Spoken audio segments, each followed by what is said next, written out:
My dinner was absolutely lovely. I forgot I had a paella. I had a paella, and I had homemade soup. Absolutely wonderful. Absolutely wonderful. Hi Alexander. Hi Just Kens. Good to see you guys.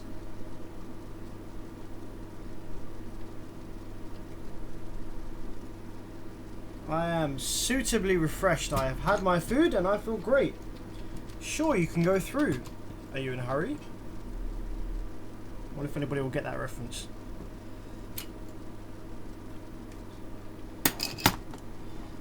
Just a short video. We'll see. We shall see how this one goes. We shall see how this one goes. What's up from Ohio, USA? Hi Corey, how's it going, buddy? Good to have you on the stream.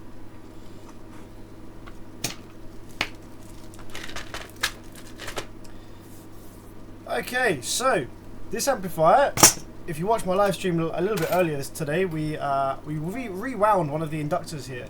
So this amplifier has the build quality is not great. I wonder if Lewis is going to jump back on the stream, because the owner of this amplifier is a guy called Lewis, who was in the live chat earlier. It's quite funny having the customer watch you repair on live stream. So we repaired the inductor, which was shorting out and causing the output section to go down and to heat up. But I've repaired that, and I've now noticed that the amplifier also has an issue when you flex the board around a little bit. So if we turn our scope cam on, so what I'm going to do is I'm going to probe the high side drive on the output section, right? So you can see the output side drive there. Now when I flex the board around, look at the wave. It like cuts in and out as I flex the board around.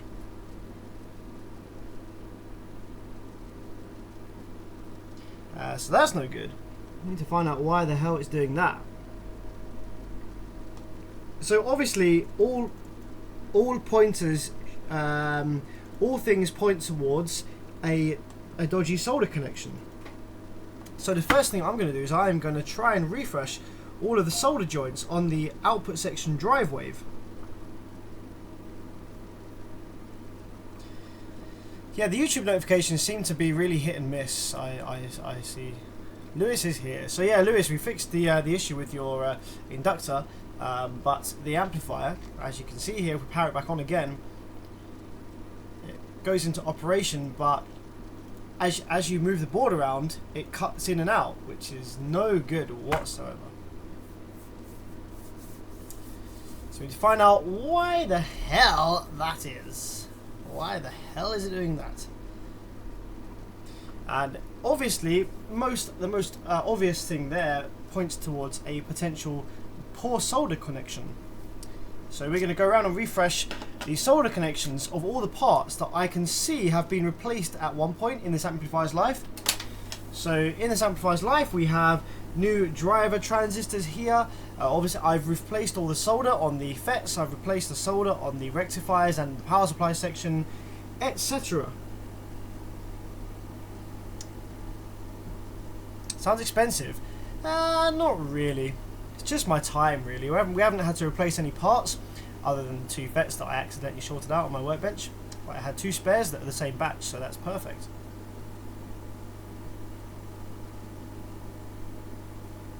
This is a base phase DB 1.3, yes it is.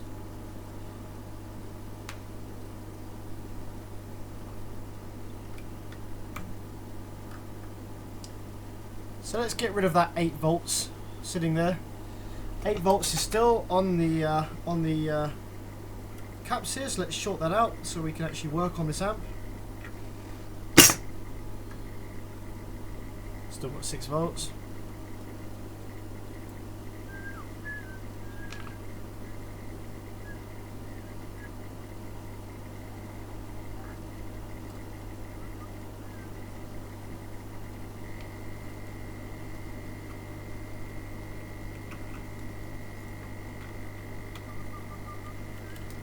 Okay.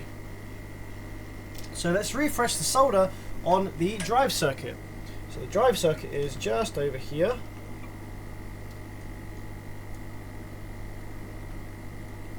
So we have, on these boards, we have 3 teeny tiny little transistors, and these are responsible for sending the Class D switching wave to the output FETs.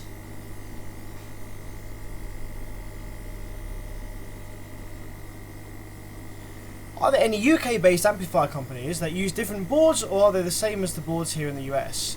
As far as I'm aware, there's no UK-based brands that are actually designing and building their own amplifiers. Everything is like brought in over from Korea or China, or I don't think there's any UK only brands left. Everything is, so there might be a company like Bassface, I think is a British company, but all their amps are all made in China or Korea. I feel like the transformer is shorting. What? So you mean the inductor here? The one that I rewound earlier? I've rewound it, and also, when you move the inductor, that's not what causes the amplifier to trip out. I checked that already, so I don't think it's an inductor fault. I think it's something else on the board.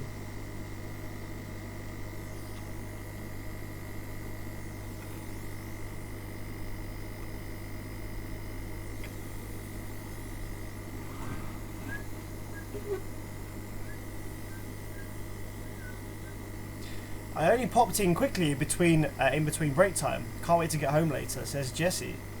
Jesse's always working when I'm on live stream. Poor Jesse.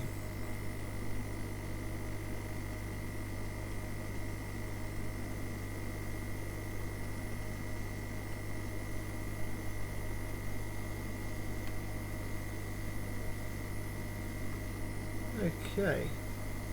So that's our drive circuit refreshed. That's our drive circuit refresh, so let's see if that's fixed the issue. Yeah,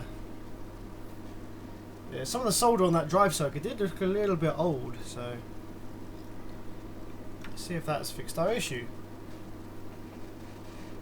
Mertin, working on a monitor backlight. Massive.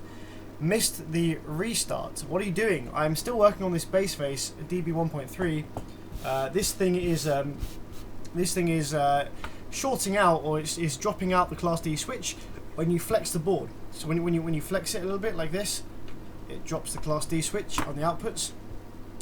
So let's see, has soldering the running new solder on the drive circuit fixed the issue? No, it hasn't. That's not a healthy looking drive wave. No. So this is what it's doing. When you flex the board, move it around, see, this is what it does. But if I leave it, right, and if I just touch the inductor, right, it doesn't do it. So if I wibble wobble the inductor around, it doesn't do it. So it's not the inductor. The inductor is not causing the short. See, look, I can play around with this as much as I like. Doosh, doosh, doosh. It's only when I lift the board here from this edge and I twist it. It's when I twist the board like this. That's when it happens. Very strange. So there's definitely some solder somewhere that's missing and not making a good contact. I don't think it's the driver board, because I can fiddle with the driver board and it doesn't happen either. So let's go along and fiddle with things until we find where the issue might be.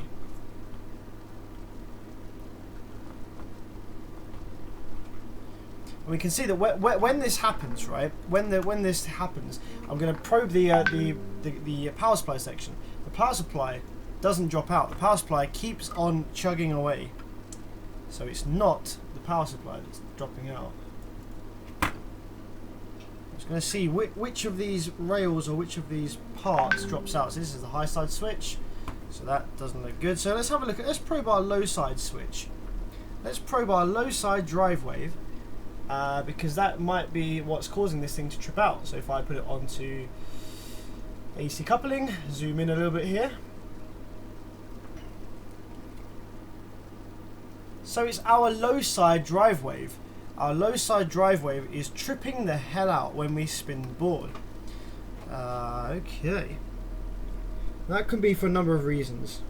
The low side drive wave will trip out for all sorts of reasons when we have bad solder connections in all sorts of different places. So that doesn't really tell us a lot, unfortunately.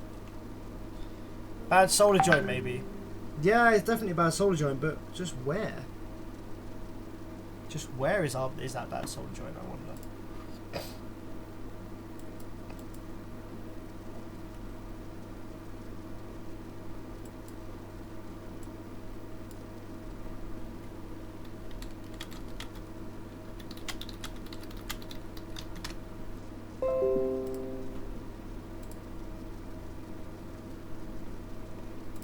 Good evening, John Mix. Evening, John Mix. How's it going? This is a have I repaired Targa. Do you mean Taramps? The name of this amplifier is a bass face DB 1.3. So the amplifier looks like this. The amplifier looks like this.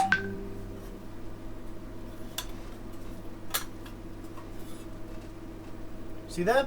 It's meant to be black, but it's gone orange in the sun. It's discoloured the case. Yeah, this is what Empire looks like. This is it is meant to be a 2,500 watt amplifier, but it actually only puts out about 1,850 watts benched at 1 ohm at 14 volts. And this one has a very strange issue where if we flex the board, the Class D drops out. Look at this.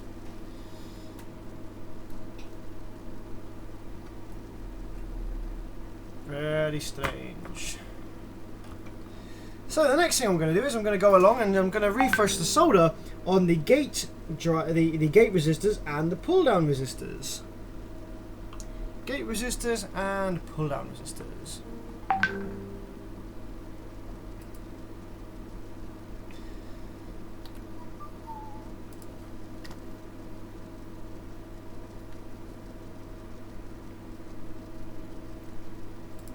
Does an amplifier with subwoofer always the same power, always frequency dependent? Mostly the same power, but it will fluctuate a little bit with different frequencies.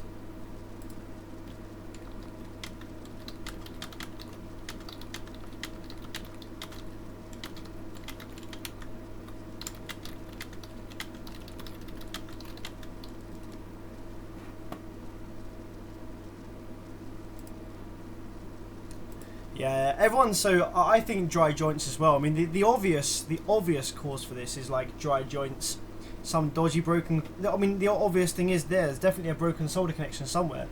Otherwise, this wouldn't happen. I've just got to find where. I've already gone through and I've already I've reflowed all these solder connections to all of the FETs. I've done the drive circuit, I've done the inductor, I've done the power supply and the rectifiers. So I'm just going to have to go through and reflow every single solder connection until I happen to stumble upon the one which is causing this to drop out. Put it in an oven, reflow the balls. Yeah.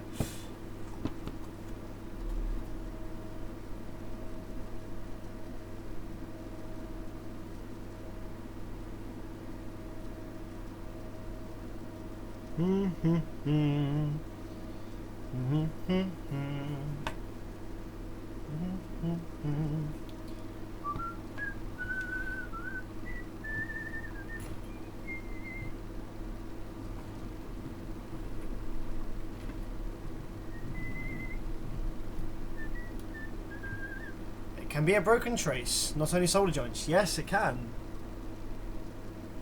It can be a broken trace. It's just finding where. So the next thing I'm going to do is go along. I was just waiting there for the rail voltage to discharge through our capacitors that we've installed for discharging. So to get our soldering on, I'm just going to reflow the next thing on my list because we're losing the low side drive wave. I'm going to reflow all the solder joints on these gate resistors and pull down resistors.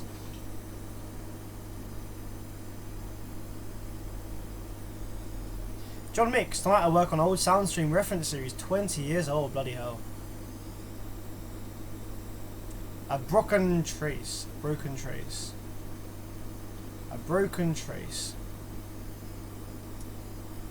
Troy, I have the same JVC 6.5-inch subs in the doors of my as your old YouTube video. That's crazy. Awesome.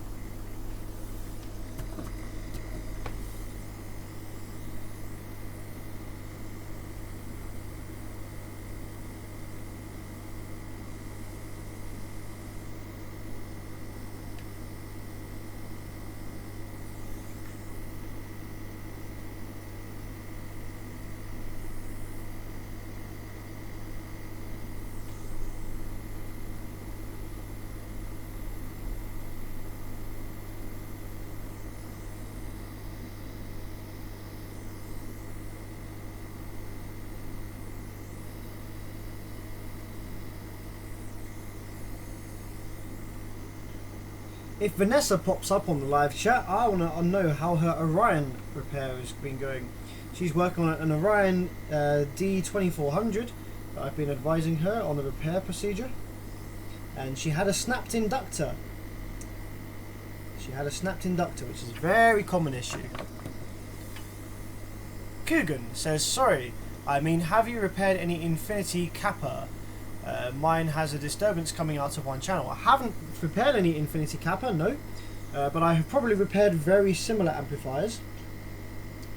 So if you have a disturbance coming out of one channel through the mid speaker, then you need to open the amplifier. You need to play a sine wave, like a 50 Hz test tone. You need to follow the audio wave through the amplifier and see where the disturbance comes from. See where it starts in the amplifier.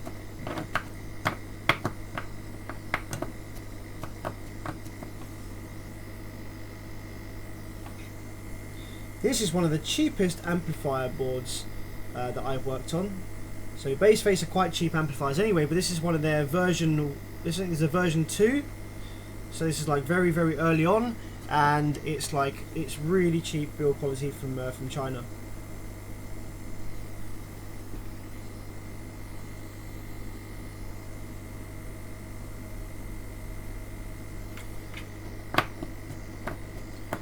What can you tell me about Soundcubed? I can't tell you anything about Soundcubed because Soundcubed is not a brand which we have over here in the UK. So I can't tell you anything about Soundcubed, sorry.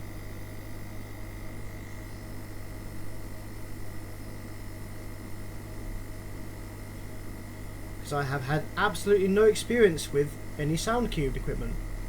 Because we don't get it in the UK.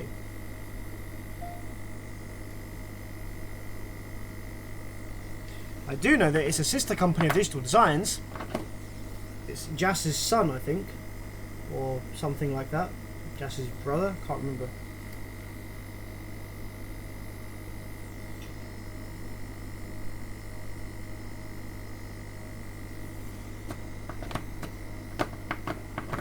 What's up, Darth Images? How's it going, buddy? Not a lot of SMD mounted components. It would be a motherboard or GPU of some sort. Putting it in an oven is the only choice. Yeah, man. Yeah, we don't want to put this in the oven. This isn't going to go down well in the oven. Vanessa. Vanessa is one of our female followers on the live chat and of my videos. And I've been helping her out on my beverage messages with a Orion D2400 with a snapped inductor. And Jessie is another one of our female viewers. I think we've only got 2 female viewers so far in like the week that I've been doing these live streams. I don't get good stuff over there. We do get some good stuff. We have Sundown Audio, we have DC Audio, we have Digital Designs, we have Cove, we have Genesis. We have lots and lots of very, very good stuff. I wouldn't call Soundcubed very good stuff. I would call Soundcubed middle of the range stuff. Generally all the top end stuff we do have in the UK, but all the kind of middle of the road stuff we don't have as much of. Okay, so let's just check that, see if that's fixed our issue or not. Let's see if there was a dodgy solder connection on any of the gate resistors or any of the pull-down resistors. I doubt there was, but we have to work through this systematically. We have to do one thing at a time, test, try the next thing, test, try the next thing.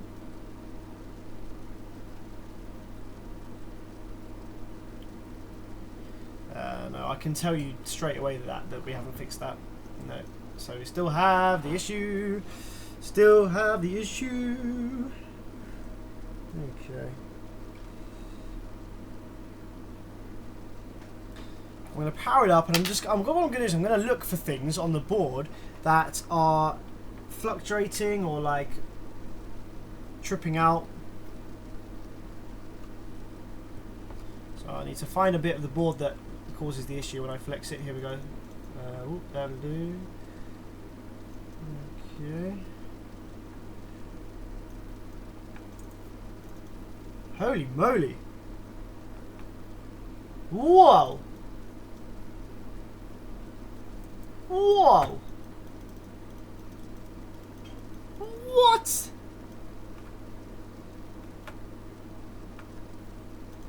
What? What is going on here?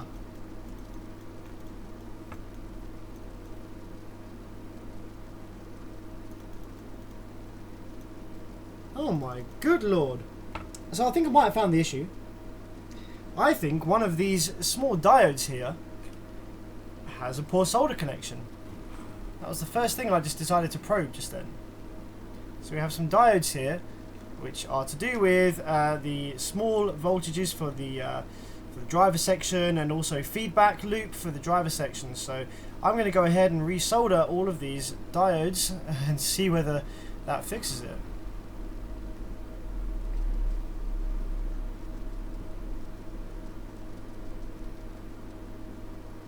China Doodoo amp, yeah man.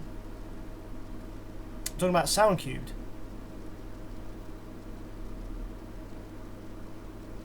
Ah yes. Narrow down the field, what's causing the error. Yeah, that's what we're trying to do. Houston, we have a problem.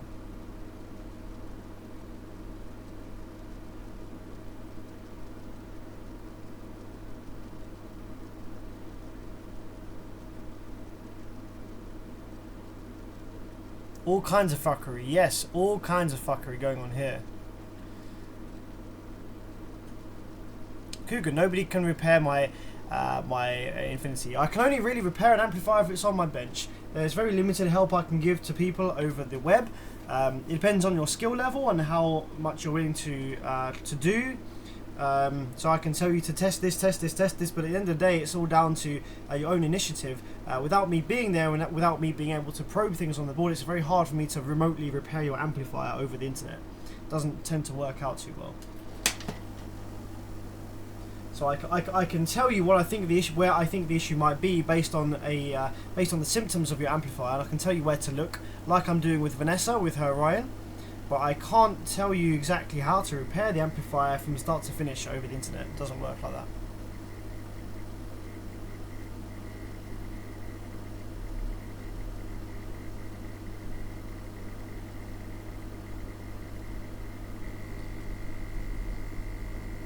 Trying to render a video game on the scope. Yeah, it did look a bit like that, didn't it? It did look a bit like that on the scope.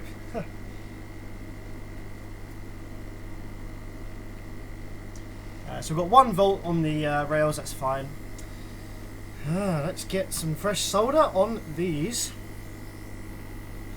diodes.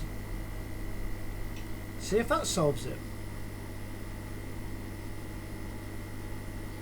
Because the amplifier technically works, but something is not happy. Something is snapped somewhere. Something is snapped.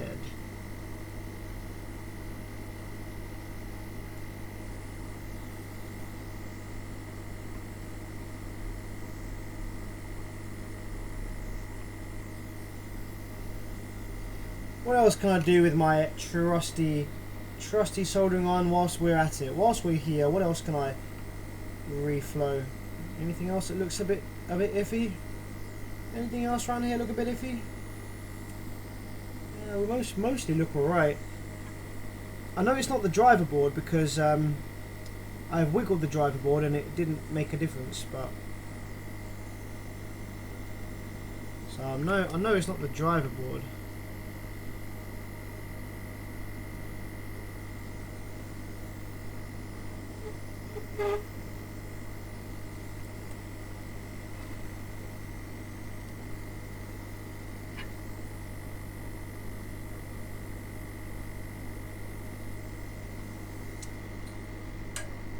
Okay. So that by probing those diodes earlier. The issue seems to get worse on the scope, so I'm hoping that we've just got lucky and found the issue. Have we got lucky and found the issue? Place bets now.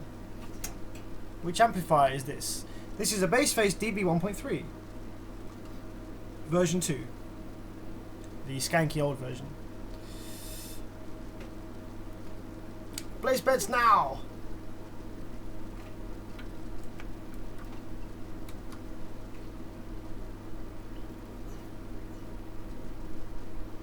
Uh-oh.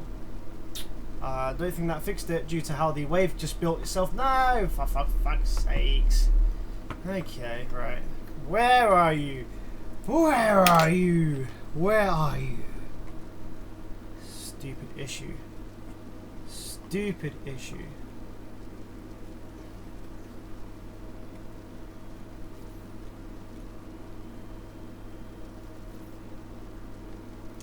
It is a drive issue. The low side drive disappears when we do that. You see how the low side drive is all over the place? And it's not the driver board.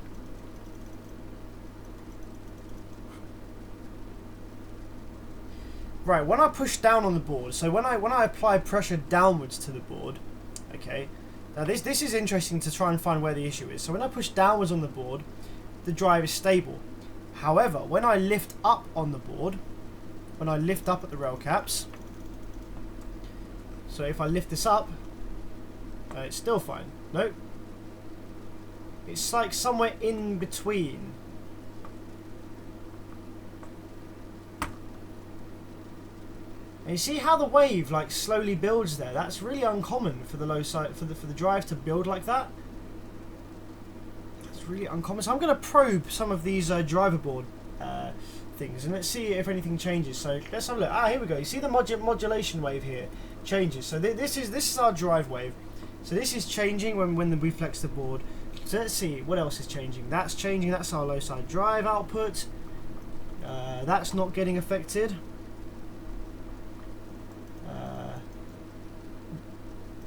That's again a drive output. That's fine. That's a drive output. That's a drive output. Okay, what's on this one, I wonder? This is the VCC in. That's not getting affected. This is the minus VCC in. That's not getting affected.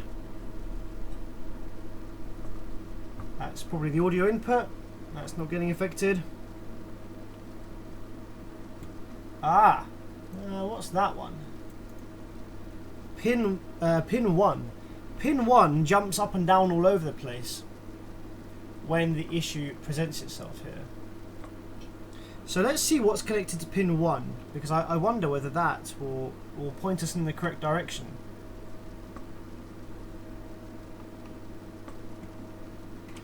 Yeah, so let's see what's connected to pin 1.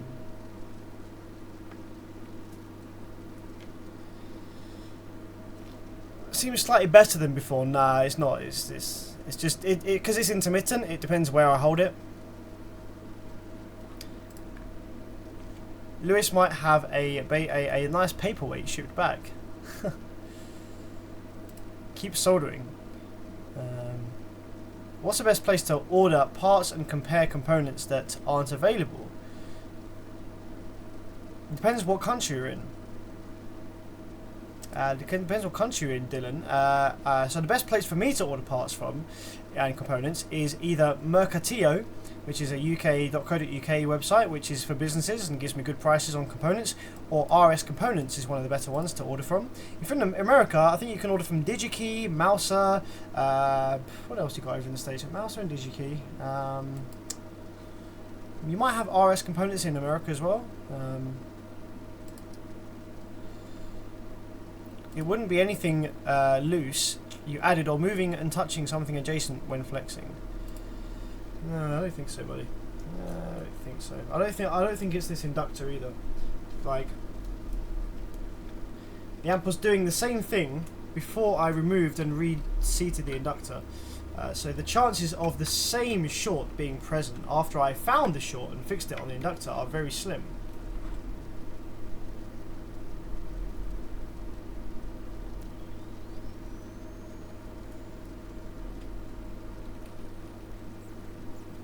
So the difficult thing will be the fact that I'm actually flexing the board while I'm flexing the inductor. So yeah, I can move the inductor around as much as I like and the issue doesn't get any better or worse. It's only when I move the board like this from the middle, so it's definitely an issue somewhere else on the board and not on the inductor.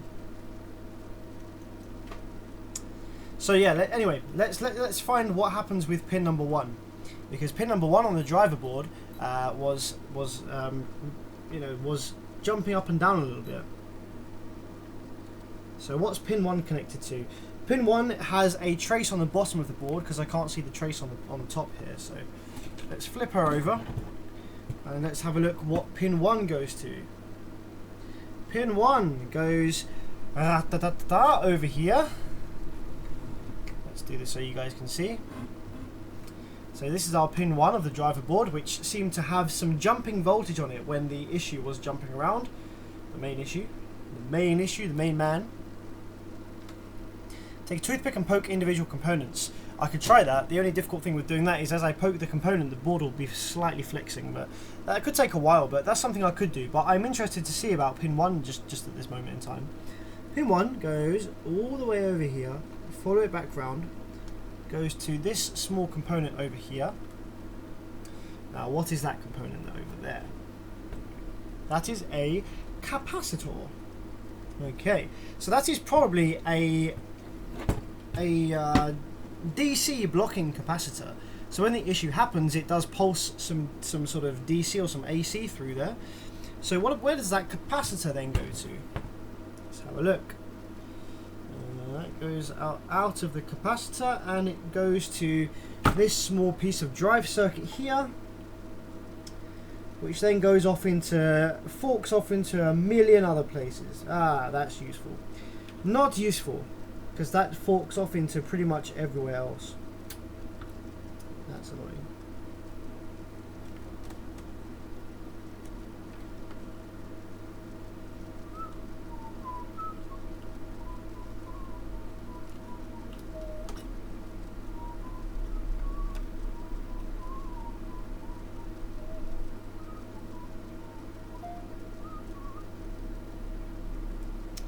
Okay, let's try the method which was suggested by Tom. Let's try Tom's suggestion. Tom's suggestion is to use something like a toothpick and prod individual components and see if we find the one that causes the issue. So I want to take something non-conductive like a toothpick. I don't have a toothpick on my bench, so what are we going to do? We could use the other end of this toothbrush here. We can use this toothbrush to prod things with. Not my work. It's not quite as sharp as I'd like, but it should still work. Let's power the board up then. And let's see if we find the component that is obviously making a poor connection.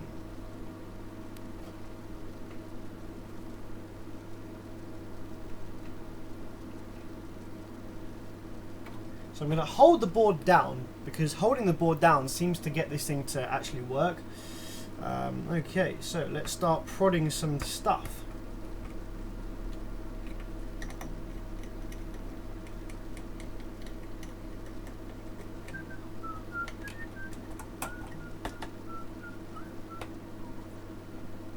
Ah, something happened then. Aha! Issues got a lot better all of a sudden. What I did then is I put my my toothbrush down on this TL. Aha! There we go. On this TL074. TL074. I put my toothbrush down on. So it could be something around this area. And also now I've pushed down on that TL074. The issue now isn't here anymore. I can flex the board and it's not doing it anymore. very slightly there, so it comes back very slowly, bit by bit. It's coming back, it's coming back. Okay, so we're loosening it again. We're loosening it again, so I'm going to resolder that down. Okay.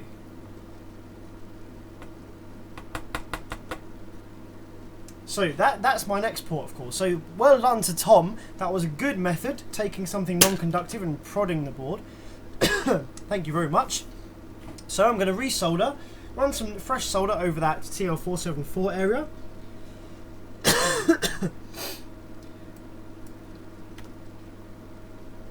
H1 Nicholas says, I told you to check the OPM. I missed that. Where did you say that?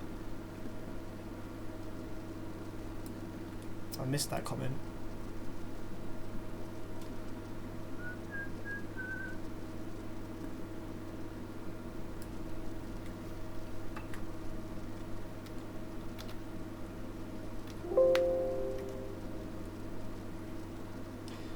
Check. H1 Nicholas says check the OP amp ICs. That wasn't too long ago.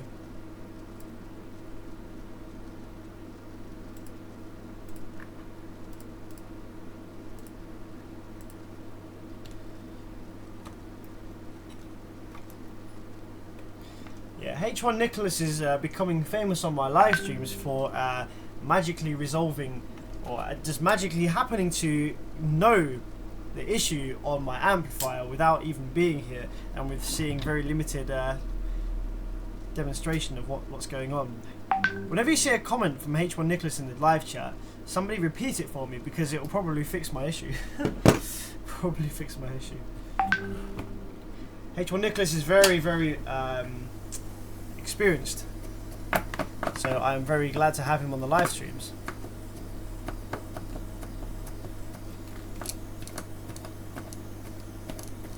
Travis said, I said it was all most likely an IC. Yes, you did. I did see you say it was most likely an IC.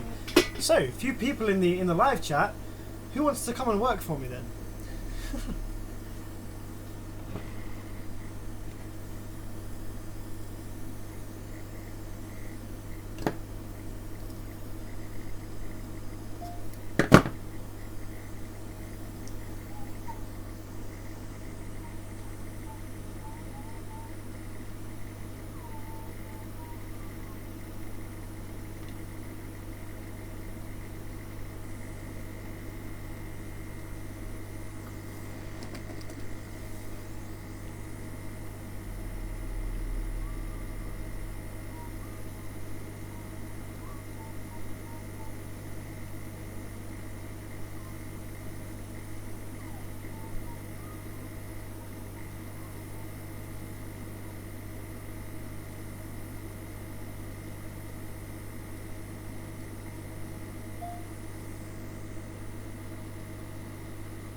Bearage, WFH. What does that mean? There's a spider next to your DMM. What? No, there's not. What does WFH mean? What fucking hell? John Mick says jocking.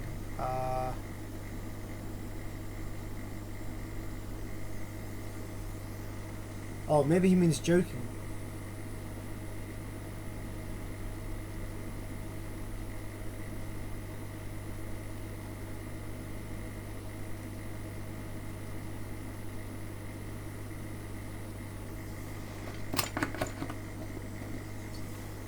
You did get me. I did look at my DMM.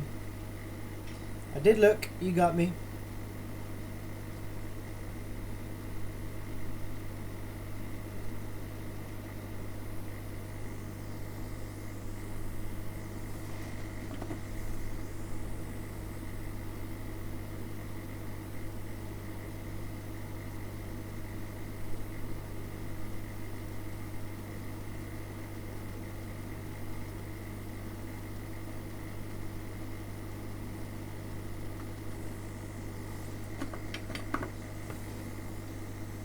When in doubt, solder it out.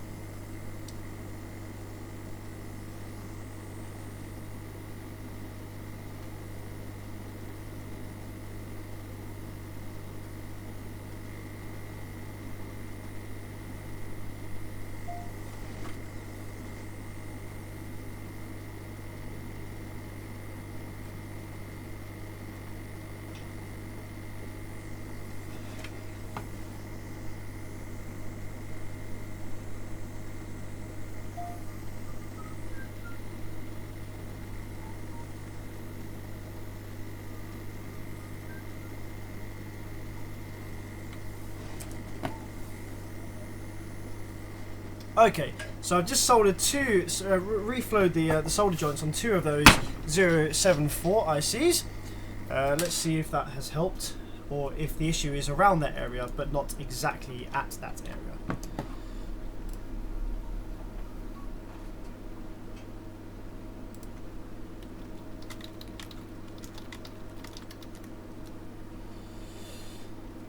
Okie dokie. So, that looks quite nice. That looks quite nice to start with.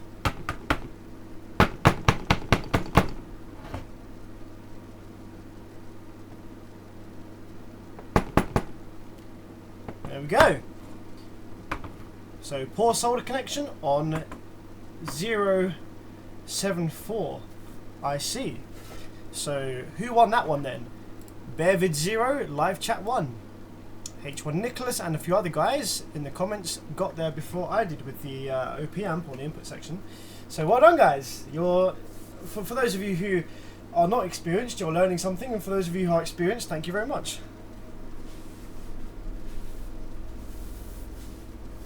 So where's Lewis? Lewis, amp's ready. We're obviously going to bench test it as well. And we're also going to make sure that none of these FETs are heating up.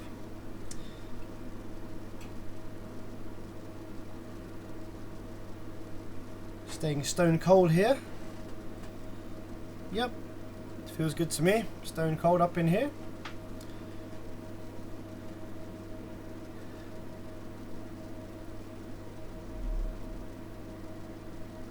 Dyno that sucker. Yeah, we're going to dyno this sucker. I think we're going to get 1,850 watts RMS from this bad boy. But before we dyno that sucker, we need to secure this inductor down, because this is still wobbly as hell because I rewound it because there was a short circuit on the inductor. So at least that was one thing I got right: short circuit on the inductor.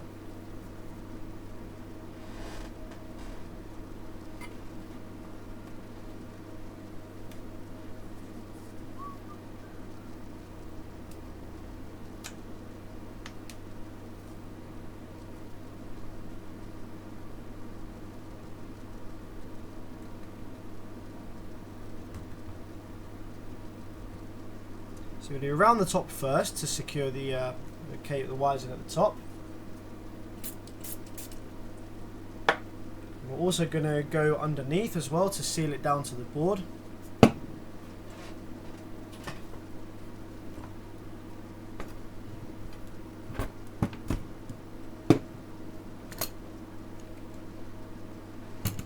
Box mount test for warranty.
Insane Gamers, Beverage, just the person. How's it going, buddy?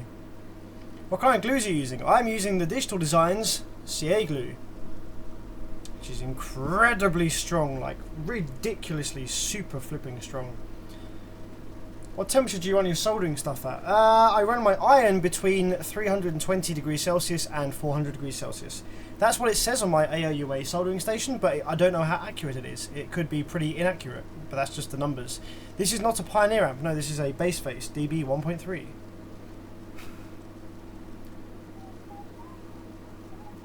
There we go, that inductor is absolutely solid now. It's not moving at all now.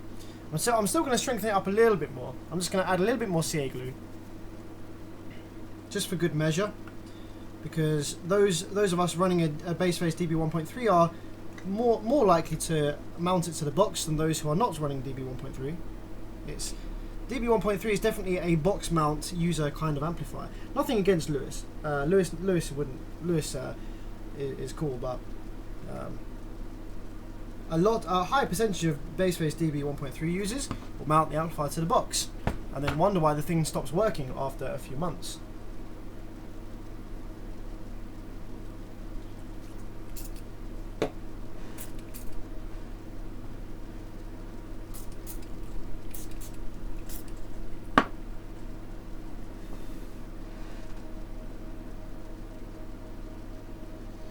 Insane Gamer said, I have an amplifier that needs a remote to be able to turn up or down. Hang on a minute. It needs a remote in order to be able to turn up or down a separate volume built in. I don't have the remote. Any ideas on bypassing it? Annoyingly, you'd kind of have to. You'd have to either have the schematic, so that you could see what the values of the original potentiometer in the knob were. Or you'd have to have a working one at some point, maybe get someone to borrow somebody's working one or something, so you can measure the resistance of that potentiometer. Because without that, it's anyone's guessing game, really. I'm also going to apply some thermal paste to, and you see this little thing next to the inductor. I think that reads the heat on the inductor, because most of those have thermal paste on them, so they're not actually clamped on with anything, but I'm just going to apply a tiny little bit of thermal grease just to help the temperature of that seep into this, whatever it is. I think this is a diode that changes its values with heat, and then the circuit uses that to for some sort of thermal protection. What happened to the PA system, the JBL tops and the 18 sub? Oh man, that was years ago. That was years ago. What's the black part on the board? Top right. Top right. Top right. Is this top right? So this amplifier, at some point in its life, has had some terrible damage to the power supply section. So you can see this here. This is the power supply section. So what's happened is the power supply is burnt out so badly that it actually completely destroyed the board, and the board was conducting, it was carbonized, and so what we had to do is we had to cut away that section of the board that was carbonized, and to fit the FETs back in place, you can see that we had to solder the FETs to the traces directly rather than through holes, and CA glue has been added to strengthen the connections up there. And then the gate resistor paths, which were completely mutilated, have been replaced, and they've obviously fitted some through-hole style resistors, and CA glued it down and attached it to the drive circuit over here.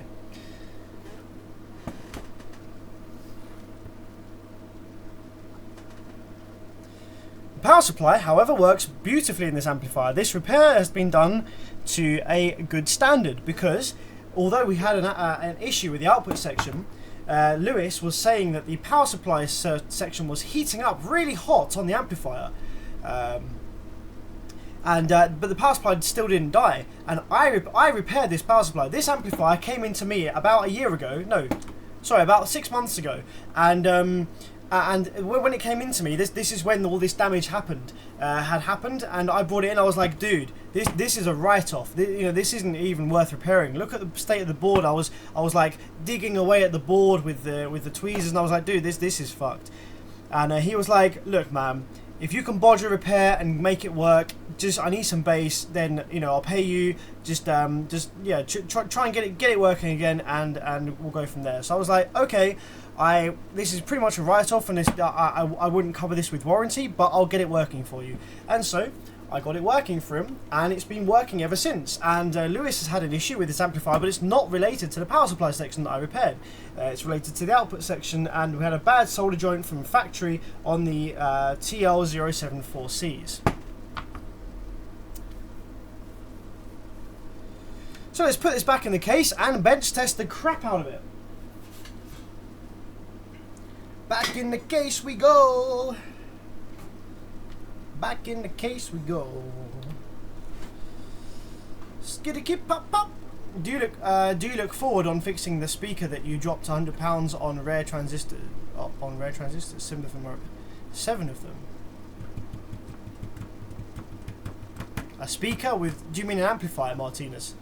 Which one was that? I can't remember which one that was. Oh, the Yamaha. The Yamaha home theater plate amplifier.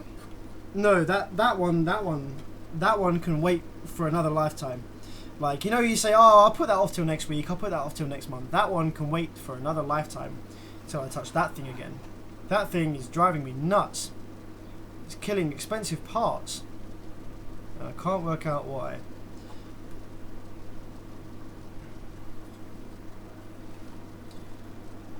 Which remote do these amps use? I have no idea because I've never seen one of these amplifiers with its remote, so I don't know. But it has a network style plug, so.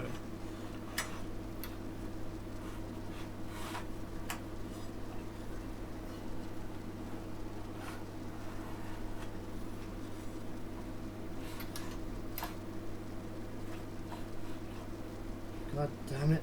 These thermal pads drive me nuts. Would you upload more videos soon? I've done a lot of videos recently. I uploaded 3 videos last night. So, I mean, I'm trying.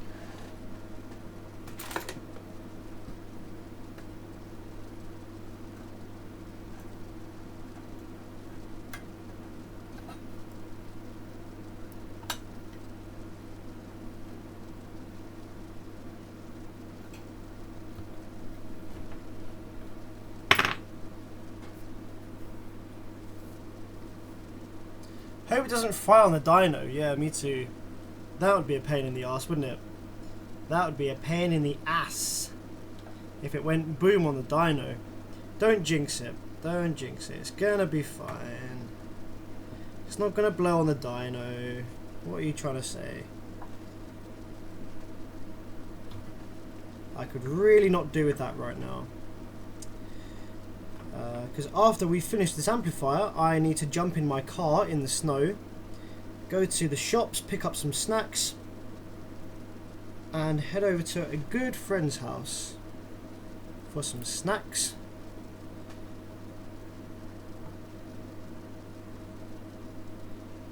Snacks and a good old catch up.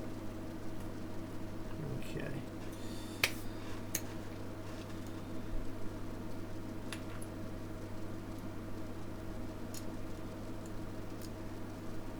Your opinion on the Sundown SCV 4Ks? Good amplifiers. They're nothing unique. They are a generic board design, but they are good amplifiers. Nothing bad about those at all.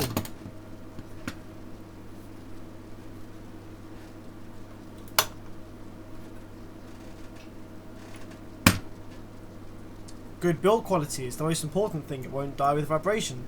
Good quality, high output FETs are used. Thick PCB traces are used.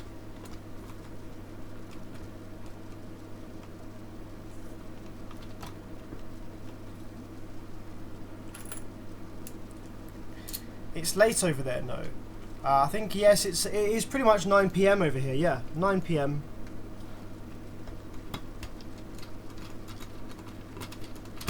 So I'm just going to quickly shove this thing back together, and then we're going to bench test it, and then I am going to skedaddle.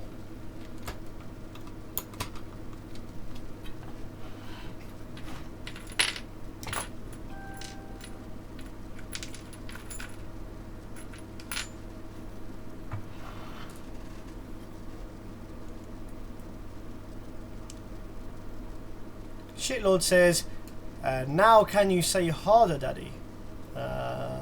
What? Pardon?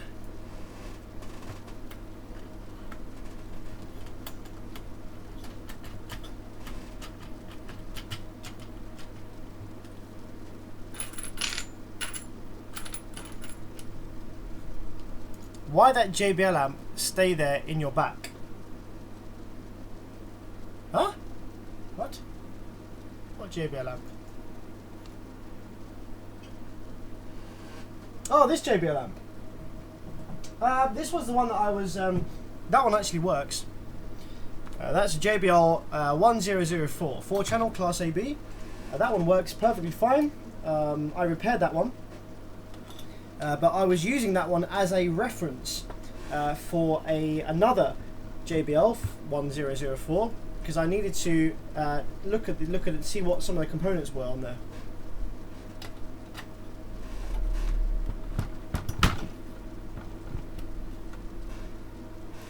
So I was using that board as a reference.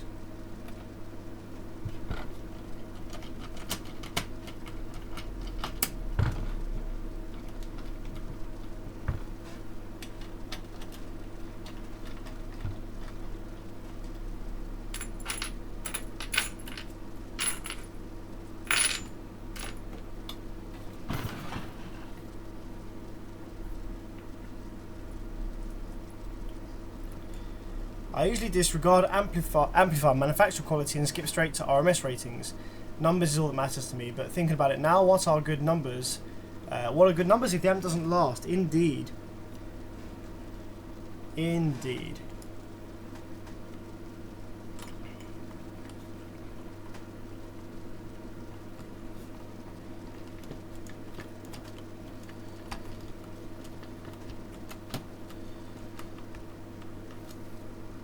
Good night, John. I'm going to leave shortly as well. Thank you for joining in with the stream once again. Good to have you here.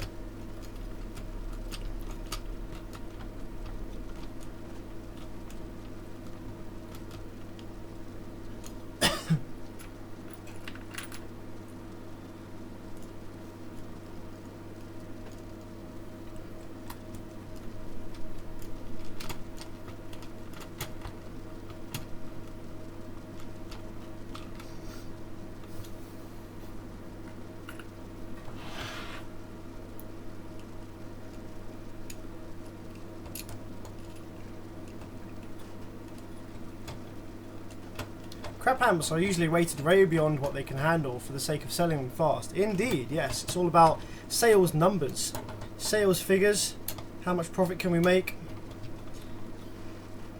That's what Baseface is all about.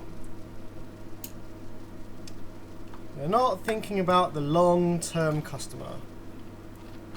So, Baseface have recently released a DB 1.4 amplifier, which, although it's still a cheap amplifier, it's still a cheap design, it's still a, it's still a cheap amplifier from China. The board design is actually, the board build quality is not too bad, especially for the money, especially for the price.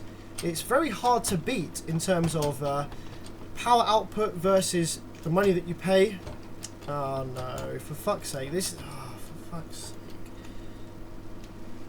I absolutely hate these cheesy, cheapy aluminium heat sinks. So because this amplifier has been repaired a few times, one of these is not screwing up properly anymore because it's killed the thread in the heatsink, because this has been taken apart and put back together so many times, and I hate it when that happens.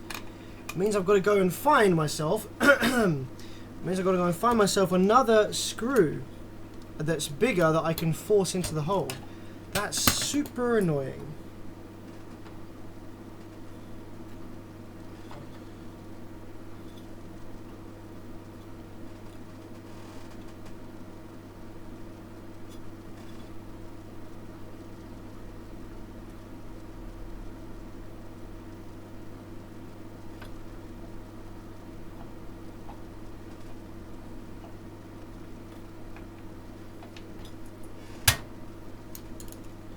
Vara Steph missed all the fun. At least it made progress on the repair of some amps in my own workshop thanks to you. Awesome. What amps have you been working on, Volvo Steph? I'm glad to hear that I was able to help you somehow.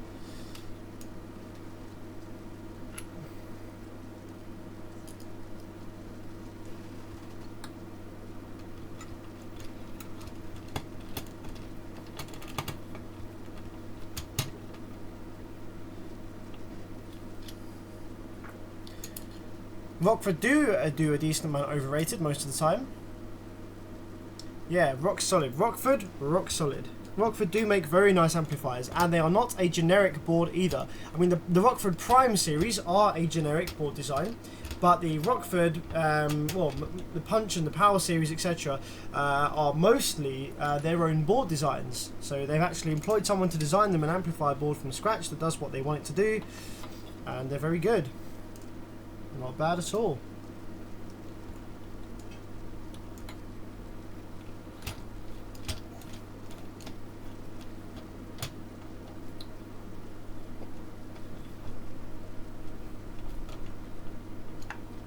I saw one a few days ago where the amp was actually rated for 250 RMS and they said it was a 5,000 watt amp. Yeah, I've got one of those. I've got an amplifier that says 2,400 watts on the front, but it actually puts out about 24 watts RMS times 2 or times 4. It's like it's less than a head unit. It's actually less than a head unit. And this is a scam amplifier. This is a amplifier that is a scam designed just to make someone buy it and then disappear or never expect to return.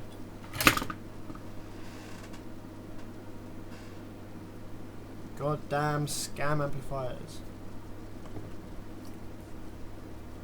Scamplifier, that's what I'll call them. That's a scamplifier. Or a scamp. That thing's a scamp.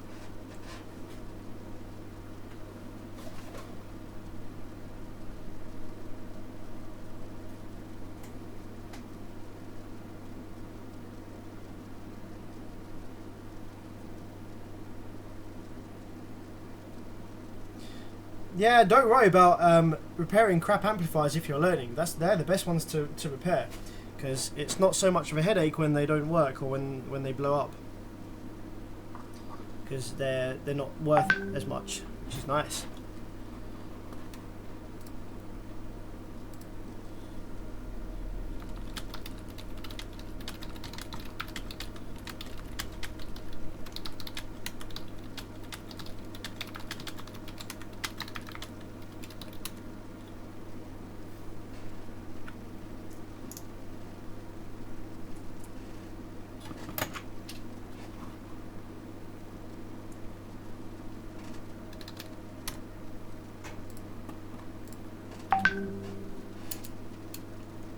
Carlos, good night. 6:01 PM here in Brazil.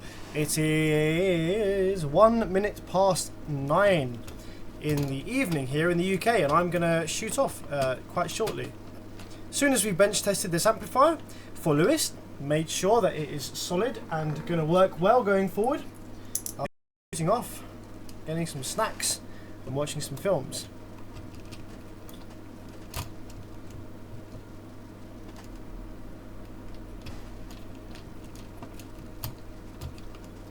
Morton just repaired and benched a Boss Riot. Claims 1,600 on the front. Measured 4 times 42. Yep. That's what happens.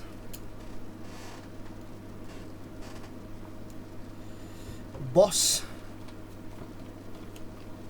They're boss at taking your money but not doing any power.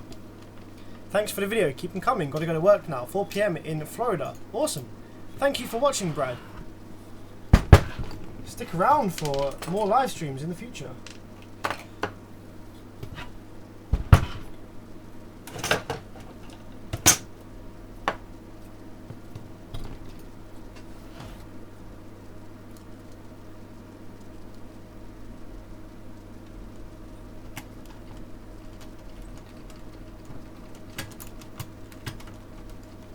The time difference is such a weird thing. I cannot imagine it being like 3 PM right now. So weird. So weird that it's like 3 PM somewhere in the world. Like, you know, when you're in your own country, you're in your own little bubble. You know, time is, you just think of time and the time of day as being like what it is everywhere else. And so when I think about maybe I should start thinking about going to bed soon, I can't imagine that somewhere over in the world they're getting their lunch or getting their breakfast or something. It's weird.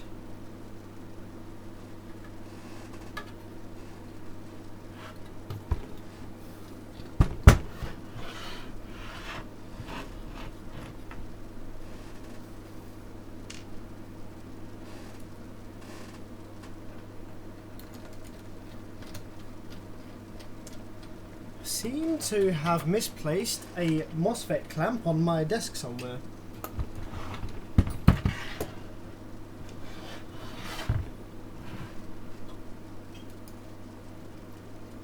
Love your videos. It's 5:04 PM down here. Crazy, crazy. 5:04 PM. So I bet it's still light.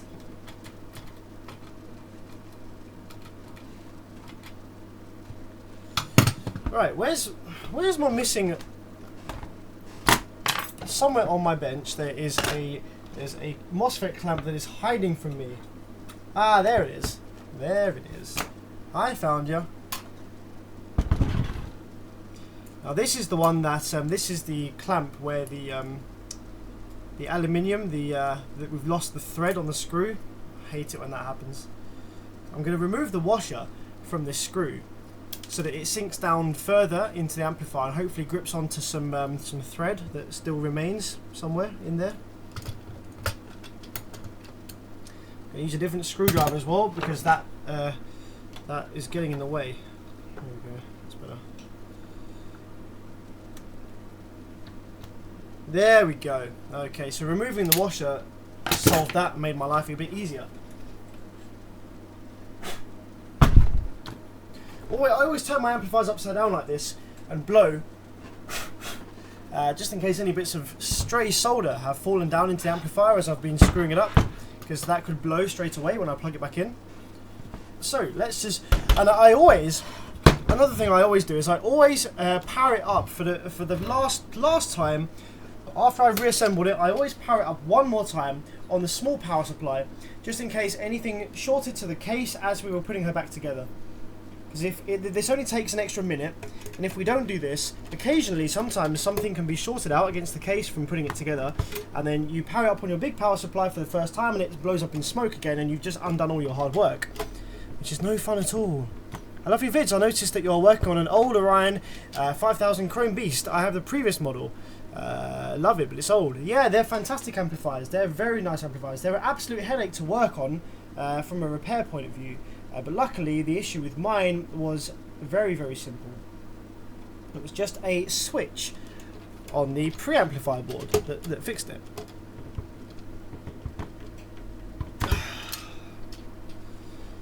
So let's see, just make sure one last time before we put in our big power supplies. Does it come back on? Does it work? Blue light. Yep, I think we're good to put this on the big power supply. And let's just one last time check our drive wave to see whether the issue is still fixed that we had earlier. It probably is. Drive wave looks good. Yep. Amp is fixed, so let's bench test her then. Bench test time. Bench test time.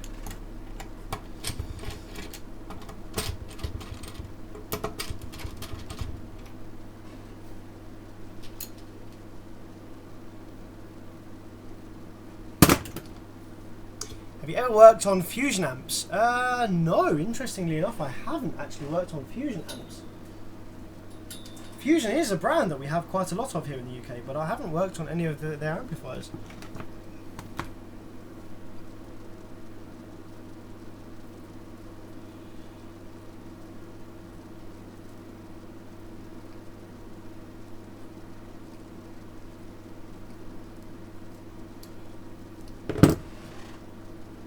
So from my memory, these things do about 1,850 watts RMS.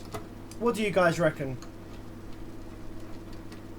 This amplifier claims to do 2,500 watts. From memory, it does about 1,850.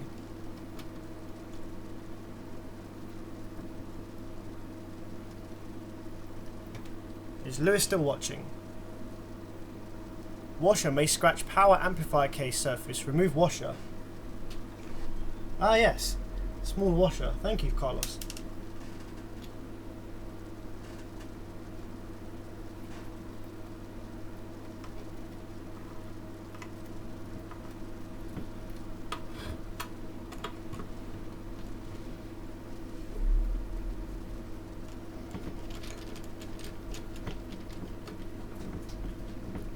I don't still have the Fusion. No, I don't, Rowan. The Fusion I sold many, many years ago.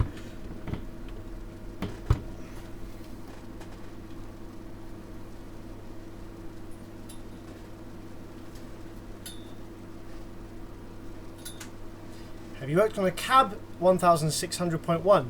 I haven't, no. We haven't got that brand over here in the UK either. But I wonder if that is the same board as the LW Audio and the Ampere Audio. Because if so, then yes, I have worked on those amplifiers. But just not under the name of CAB or cab, whatever you want to say.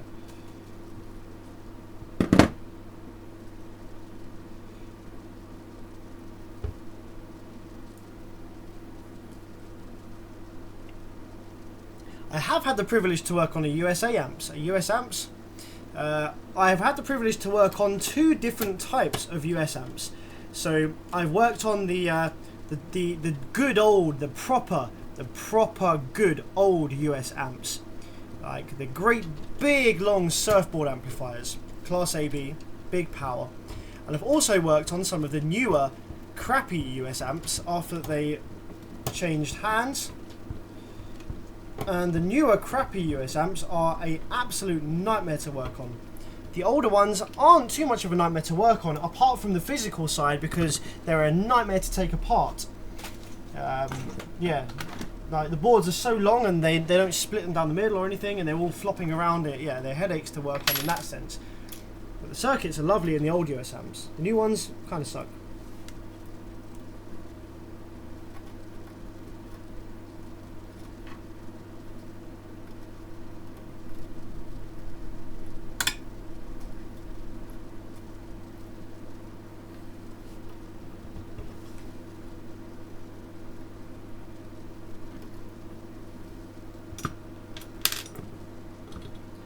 Have I worked on Magnet? No, I haven't.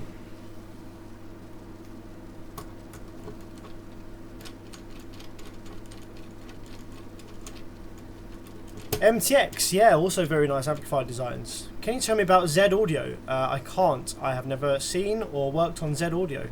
It's annoying. So many brands that you guys want to know about, because you guys are all from over the world. I won't be able to advise you of, because in the UK there's a pretty small limited supply of different brands compared to elsewhere in the world. So, but because so many brands use the same board designs, I may have worked on the same board as the amp you're talking about, but I don't have time to Google every single amp you ask about.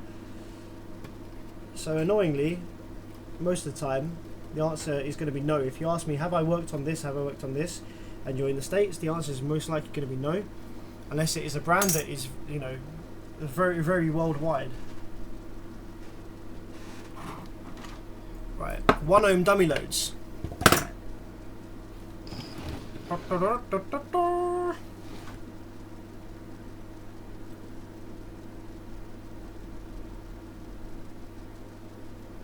Best amp for 2,500 watts RMS UK.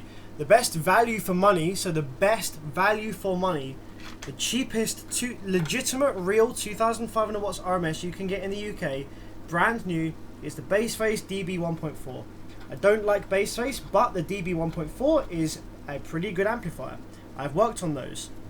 Build quality is good, circuit is okay, and for a price of under £300 for a brand new amplifier which legitimately benches 2,500 watts RMS, and it has a respectable build quality, it is almost impossible to beat.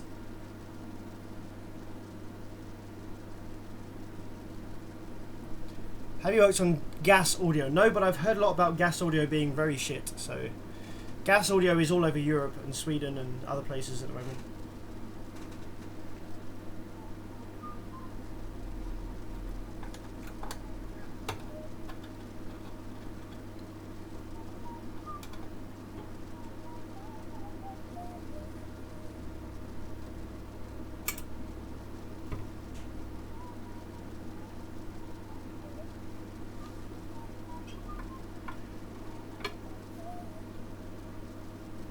Big D Wiz rated a 2,300 watts pass over 2k watts. They are 750.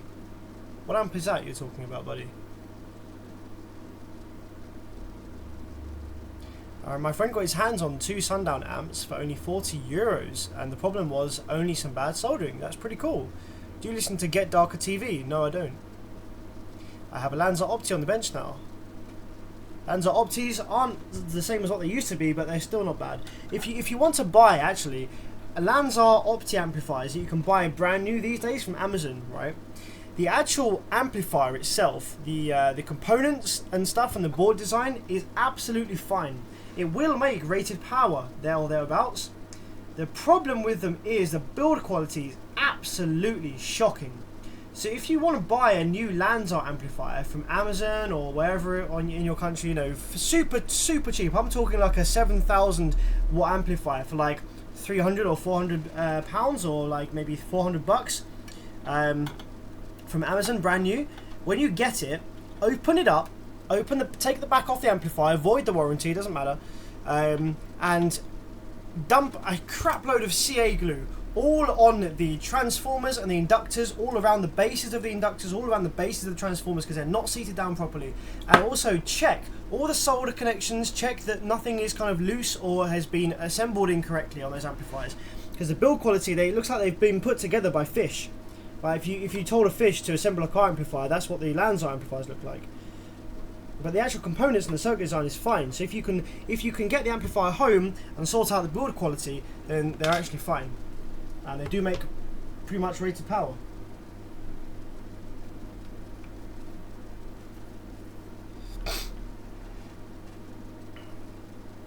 Oh wow, MTX, yes, that's pretty cool.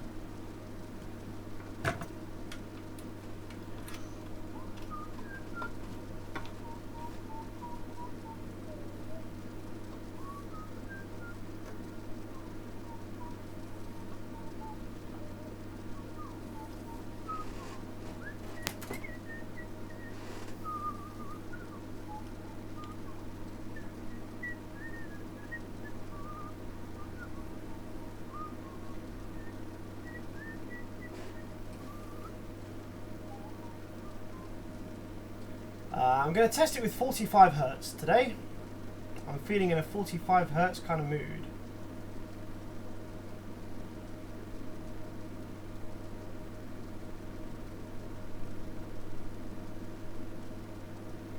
That'll do. Very sensitive, this. Ah, look, I got it almost spot on. That'll do.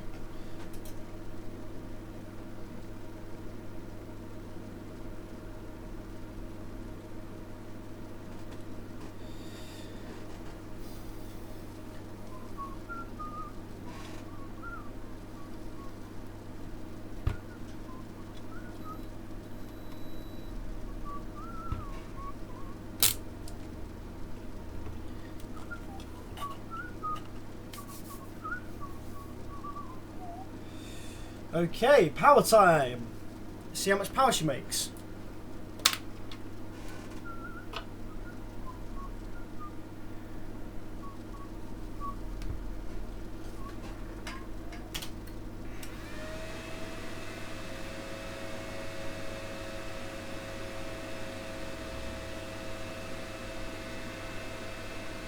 Is that your new bench tester? Came quick.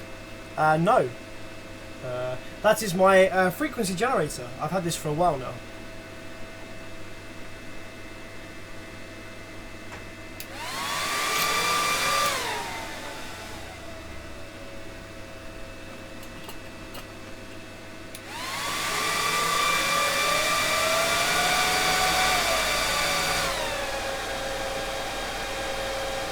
Nothing's gonna go boom, guys. Nothing's gonna go boom.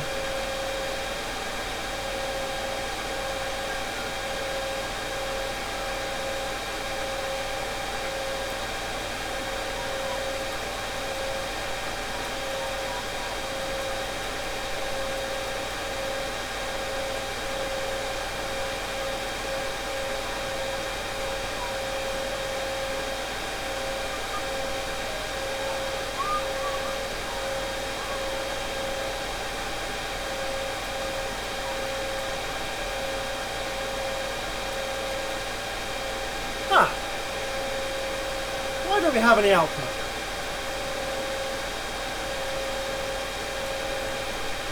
Ah, no way. Oh, bass face, man.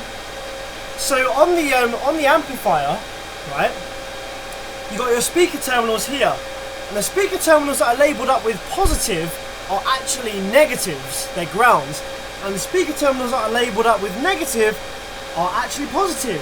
So whoever assembled this amplifier put the wires in the wrong way round for the speaker terminals. That's hilarious. That is hilarious. I was wondering why I wasn't making any waves, and I probed the negative, and all of a sudden we had a wave. Hilarious. Right.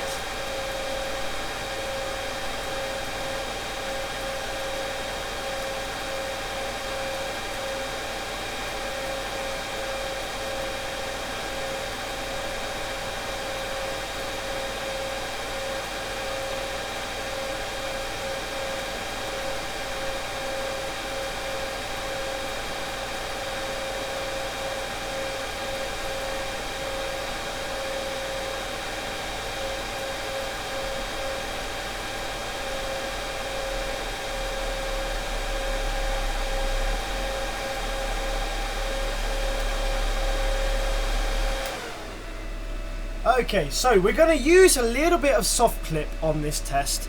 Actually, I'm just going to measure the voltage drop. Just quickly, measure the voltage drop. 11.97. Okay, so let's have a quick look. How much power did this do then with 14.4 volts?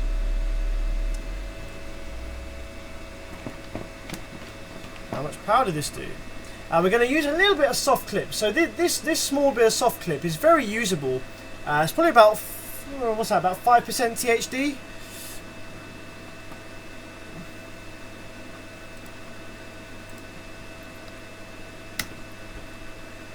About 5% THD. It's just very usable. It's just at the top, just at the start of the clipping. It won't damage anything. It's not going to cause anything to heat up. Lewis, you watching? Yeah, Lewis is watching. Lewis is watching.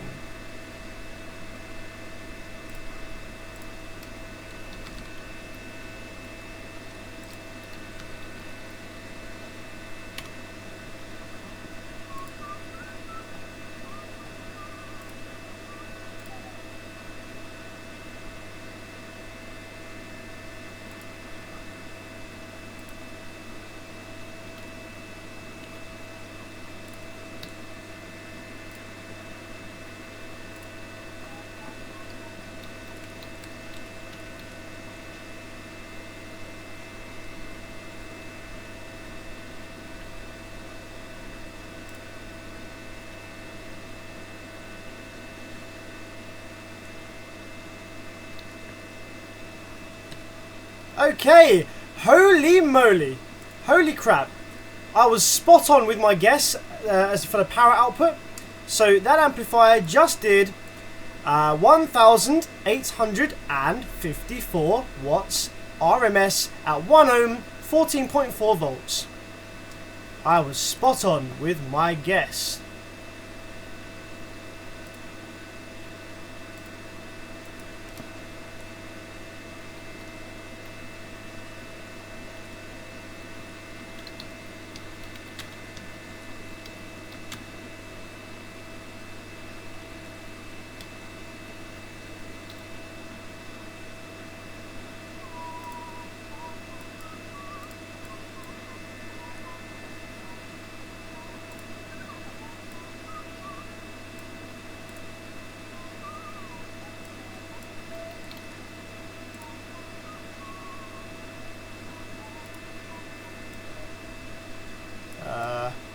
Damn it, you can't see it. There we go, that's our results. Muy bien.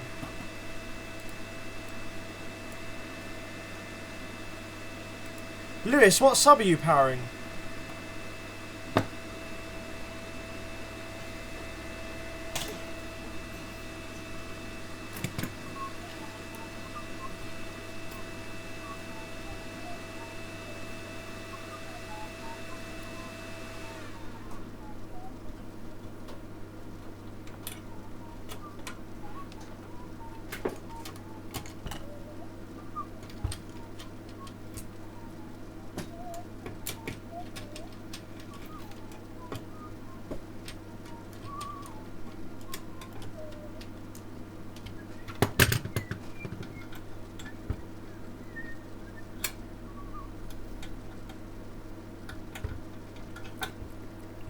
Is welding cable popular in the UK? Yes, welding cable is the best cable to use because it's not some hyped, overhyped, bullshit, overpriced car audio cable. Proper 70mm welding cable is the bee's knees, or even larger if you can get it. But yeah, 70mm is quite available and it's absolutely the dog's bollocks.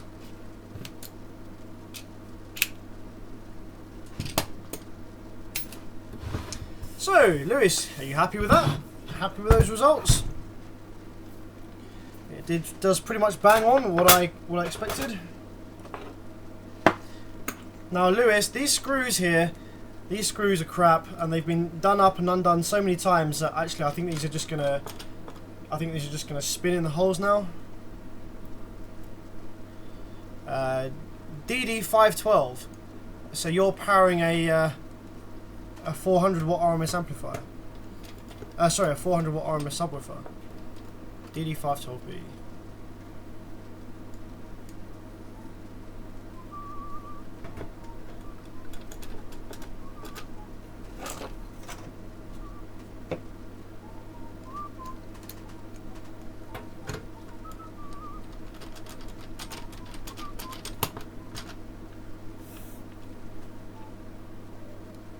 TriPath chip can fail even under optimal conditions.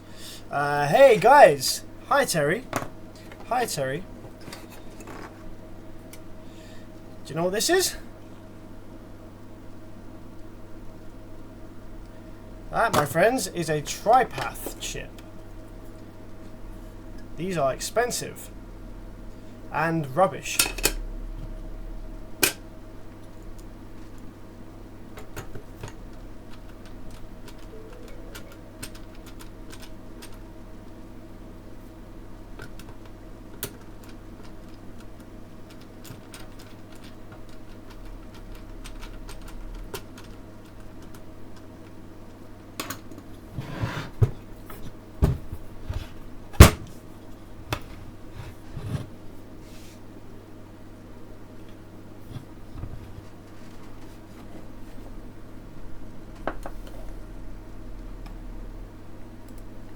H1, that's good to know if I ever need any. I've got a Phoenix Gold Tantrum 1200 watts amplifier.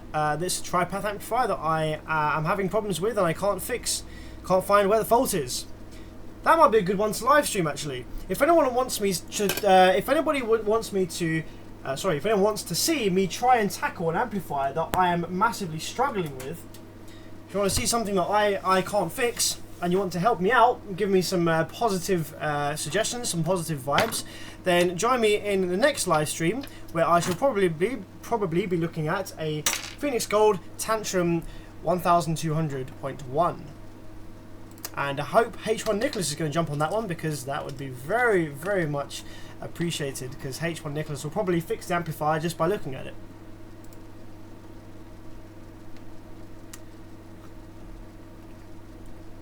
Yes, this amplifier came packed in a brake disc box. Right, guys, thank you very much for joining me with this amplifier repair. We found the issue. The live chat pretty much found the issue. I just held the soldering iron in place.